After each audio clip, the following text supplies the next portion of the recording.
This morning we continue on. I want to begin here with a part of our main text, a familiar passage. This is out of 1 Corinthians 13.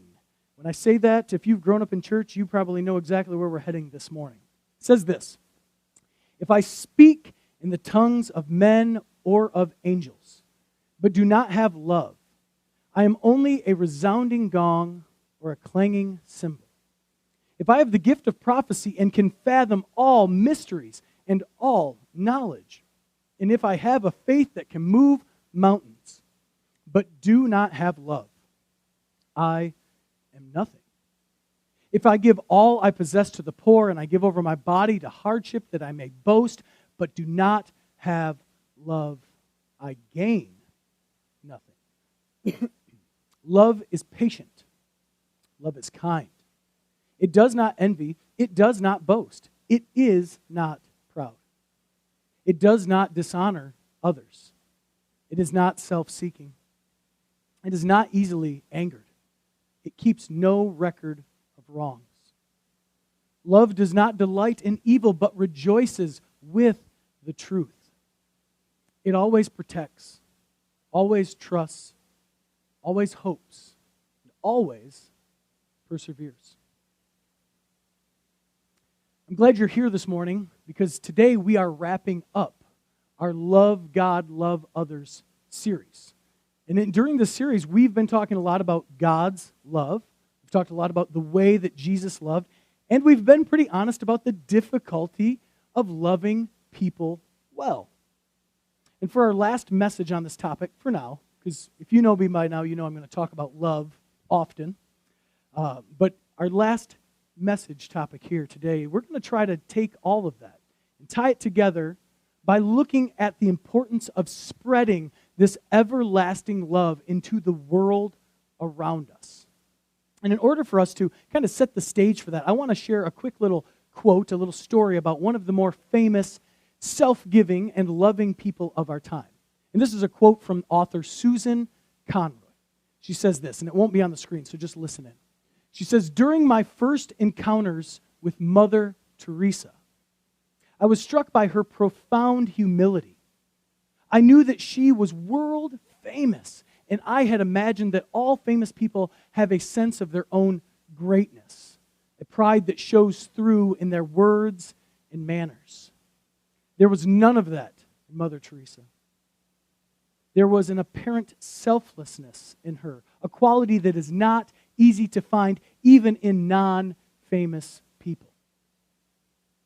It was as if she was totally unaware of herself, as if she was aware of only God and others. I'd never met anyone in my life as humble as Mother Teresa. She was as humble as the poor whom we lifted up out of the gutters. Her humility was strikingly beautiful to me. Mother Teresa embodied so many other qualities as well, qualities that are all too rare in the world today.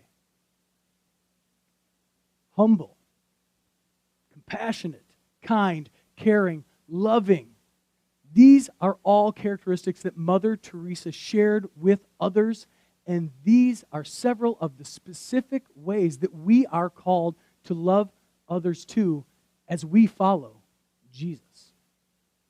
Now, as we've hit on each time a little bit, I want to remind you that Jesus' summary statement of all of the law and the prophets is this: love the Lord your God with all your heart, with all your soul, with all your mind. And then he said, and love your neighbor as yourself.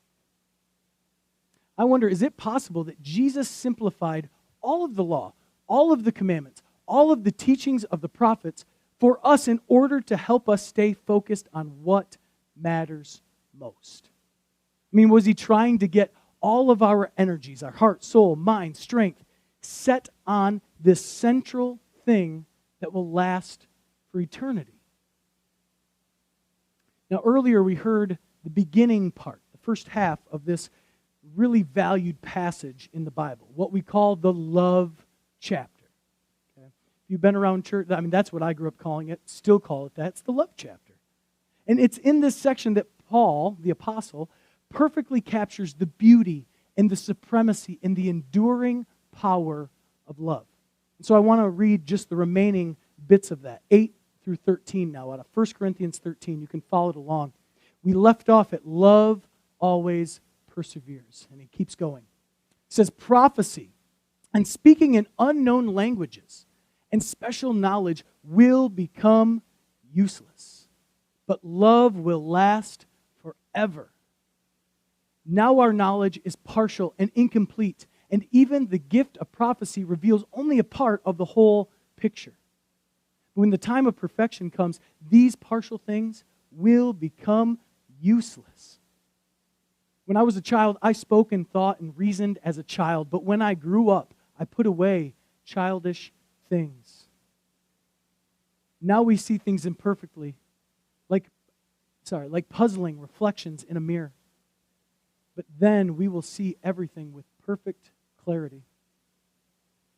All that I know now is partial and incomplete. But then I will know everything completely, just as God now knows me completely. 3 things will last forever: faith, hope, and love. And the greatest of these is love. Love will last forever. But all the prophecy, all the tongues, all the special knowledge, all the insider details will become useless. This passage sharply contrasts the state of affairs present in many Christian circles today. And it draws a distinction to the situation that was present in the Corinthian church during Paul's time. See, the tension of the circumstances happening in this particular early church there prompted Paul to write them a letter, and his argument to them comes to a climax in this key chapter. See, Corinth was a highly diverse community. Okay, so as we think of our nice towns, I like our size town, by the way, here in Greenville or maybe Belding or surrounding areas, maybe it would be like comparing that to a town like Grand Rapids. Corinth was truly a happening place to be. If you wanted lots of options and variety, if you wanted the cutting edge things, all the cool stuff, it was there. So basically, Corinth had it going on. So the Corinthians had already kind of built up a little bit of an ego. They thought pretty highly of themselves. And then to further charge this situation, some members in that early Christian community had received some unique giftings from the Holy Spirit. Things like speaking in tongues and being able to prophesy, having great insights and vast knowledge. Unfortunately, it led to an atmosphere where some in their fellowship had become full of themselves, looking down on others who were not similarly blessed. What had taken place is it began dividing the church family, creating a hostile environment. I mean, sure, they were full of gifts from the Holy Spirit. Probably some really neat things were taking place. Things appeared to be really special for them, but they lacked the all-important center. Now, many of you know this about me, that I love sports, and specifically, I love football. I was just talking about that this morning. Football has been my favorite. And one thing that I really love about football is that there's a lot of window dressing that happens in a game, but the 2 basic facts is the teams that will win control the offensive and the defensive line. Always comes to the big dogs up front. And when you're a lineman on either side of the ball, the biggest thing about playing those positions is you have to find and maintain your center, your balance point. In order to be able to block properly as an offensive lineman, you have to always make sure your center of gravity, your balance point, is with you. That way you don't get caught holding and Tom's got to throw a flag on you. That would be bad news. You don't get caught falling down. You don't miss your block entirely. And then on defense, the same thing. If you are going to attack that offensive linemen. If you're going to react to the blockers across from you, you have to find your center and work from that spot in order for your footwork to keep going, your hands to work properly, and to take your whole body to the play. The reality is you have to have center in order to execute a good block or to defeat a good block. Because if you're overextended one way or the other, you're either going to whiff or you're going to end up on your back. That's called a pancake. You see, the church in Corinth had lost their center. They had lost love. They had tried to move ahead or outside of their connection to God's truest essence, which is love. So Paul had to teach them about it all over again. And in his description of what love is not, we catch a glimpse of what life had become like in that church community. He says, love is not arrogant or rude. It doesn't brag. Love doesn't insist on getting its own way. It doesn't demand to be first. It is not resentful or irritable. Love doesn't rejoice in doing wrong. Paul instructs them that love is not like this. Rather, that love lifts up. Love seeks to heal the broken. Love bends down to serve. Love believes others. Love goes the extra mile, and love has no quit. And in considering Paul's message, I can't help but think of the current state of our public dialogue. I mean, we have continued to become increasingly unpleasant and disrespectful with our words. This is especially present in our use of the internet, the World Wide Web, and social media. Because these pseudo-realities leave us feeling safely detached from others. And when this happens, we become more and more enthusiastic and emboldened to bomb people with destructive messages. I mean, Facebook and Twitter are filled with highly critical comments and highly critical content. News networks, our talk radio pundits, and our politicians make deplorable and disrespectful comments about other people all of the time. And then some of us have the audacity to wonder why bullying is wreaking havoc in all of our schools. Perhaps those young people know a little something, and they're pretty good mirrors for us. All of this is creating an environment that is increasingly bringing out the worst in us. It's pulling our whole society into the realm where we're losing fundamental respect for one another. It's moving us off of our center. And that's the world at large. How about within the church? Our church, but the Big C church too. Christian communities everywhere. How are we doing with navigating the challenges of being a community of faith while remaining centered in love? Have we gotten off track with overvaluing some giftings from the Holy Spirit? Have we overvalued knowledge and understanding and truth, maybe prophecies, end times talk? Have those kinds of gifts made us more centered in love? Or have they created further division and animosity? Paul's words, they challenge us to consider how we can believe correctly, but still conduct ourselves poorly. We can have the correct doctrines and theologies, but engage in horrifying conversations. We can have the truth and yet communicate it with contempt-filled attitudes. And I'm concerned that after 2,000 years of this Christianity thing, those of us in the church, especially for a long time, I think we're in danger of losing the entire plot, losing the entire center. We have been taken off track by the idea that our giftings, our knowledge, our godliness, and our good behaviors are the pinnacle of what it means to follow Jesus. And we've done this so much so that we've sacrificed an authentic posture of love on the altar of feeling or being right. But this isn't a new thing.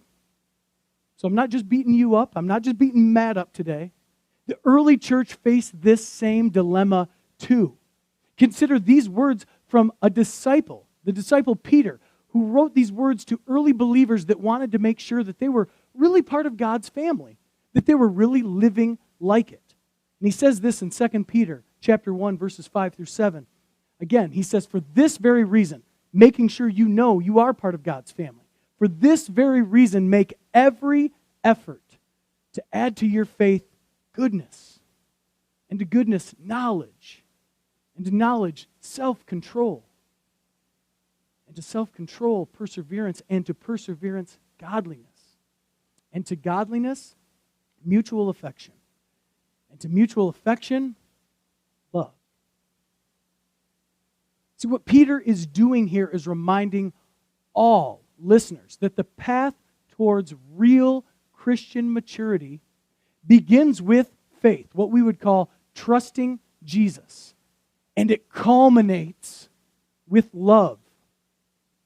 I mean, all of these other things he says in this couple scriptures, these are all good markers, but they're just steps along the way. They are not the destination. I don't know if you've ever had the privilege, and I'm saying that with a real smirk, to put together a piece of IKEA furniture. Anybody ever put together a piece of IKEA furniture? I've done a TV stand. And there's like 68 steps to putting together an IKEA TV stand. And the reality is, if I, along the way, only stop at step number 22, there's no way I'm actually going to have a TV stand. I'm just going to have some crumpled mess in the corner that we put the TV on. And then also, as we think about that, like working our way towards the culmination that is love, that is where we're moving. The same thing applies that if step number 33 of putting that IKEA TV stand together is my favorite, because I just love step 33. Man, we got to just twist those little locking mechanisms into place. It was amazing. But if I only stay there, I still don't have a TV stand. See, Peter and Paul are agreeing that even if you have knowledge, self-control, holiness, prophecy, faith that can move mountains, it is all worthless if these things are not in service of the greater force that is holding it all together, and that greater force is love. Because without love, we are made into a religious follower of excellent thinking, but poor living. We are disciples of good theologies and wrong behaviors. We act as though we have gained it all, that we know it all, but we have lost our souls. I want to remind you of these last truths as we wrap this today. We have been brought into the family of God through the love of Jesus Christ, our Lord. If love is what really matters, friends, then we have a high calling. If love is indeed the culmination of Jesus' greatest commandment, his summary statement, and as Paul says, it's the greatest even when we consider faith and hope, then all of us in this room, we have to take a deep look at our priorities and how we spend our energy. We must think deeply about how we are operating in the world around us. Do we have a posture of humility, of compassion, and grace, and not just a bunch of self-edifying gifts, positions, and opinions? I want to leave you with one last final thought from somebody who knew a little bit about the challenge it is to love. This is from the Reverend Dr. Martin Luther King Jr. He said this. He said, we must discover, you'll see this up on the screen, we must discover the power of love. The power, the redemptive power of love. And when we discover that, we will be able to make of this old world a new world. We will be able to make men better. Love is the only way.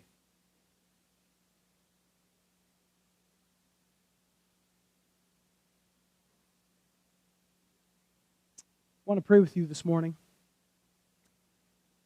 And I want to just acknowledge that we don't just wrap every sermon with a prayer because that's how we bookend everything. We pray because, as I've said many times just from that spot, it's to receive God's divine love that He longs to give each one of us. It's how we open ourselves to that. And I think that's what is encompassing this whole topic. We've spent 4 weeks talking about this. That until we receive that divine love from our Creator who longs to know each one of us deeply, we can't even get to the love others stuff. So let me remind you one more time, as I did in week 1. Open your heart to see God as love. To receive that deep gift, and then to be mobilized to give it to one another. So we're going to pray about that right now. If that's you, that's good. Join me as opening ourselves even more to receive that. Let's go to the Lord.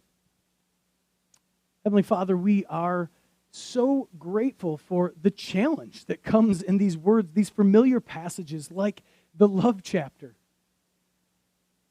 And how you use even the familiar words to recenter us, to dial us back in to this idea that the force holding it all together is you, and you are love. And God, for many of us in this room, including myself, that we need to sit with that reality even more. We need a reminder that yes, you are holy, and yes, God, you are powerful, and you are fierce, and yet, all those things collectively, you are love. Thank you for the reminder that we get in the way that you took on flesh, dwelled among us. That Jesus is the true Messiah, and He encapsulates what love looks like when it is personified. So as we move forward through our day today and into a fresh week, God, we need to receive more of that. And so come and fill us with your Spirit, that we begin to acknowledge you as love, and that your Spirit would begin to animate us in that reality. That you're welcoming of all, that everyone is invited to the party, that your kingdom is for everyone, that you are uniting one universal family under your lordship.